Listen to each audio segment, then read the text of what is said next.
Всем привет, ребятки! Приехал ко мне вот такой мопед. Это Джок 39. Смотрите, в каком он внешнем прекрасном состоянии. Пластик весь ровный, все. Резина, диски. В общем, все с ним хорошо. По внешке все замечательно. Пробега около 30, по-моему, тысяч. Вот. Он приехал с шумом в двигателе. Вот. Я разобрал трансмиссию, все здесь убрал.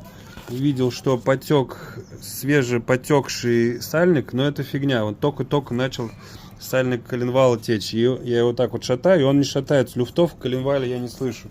Все в трансмиссии хорошо, с вариатором хорошо, со сцеплением хорошо, с ремнем все хорошо. Но звук идет с мотора просто адский.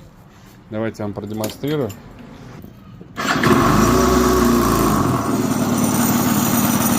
Ну, вы поняли, да? Вот так барабанит мотор. В общем, здесь что-то с мотором непонятно, надо разбирать. Дальше уже надо его снимать и разбирать. В общем, что-то не так с мотором, это капиталочка. Так бывает. Всем пока.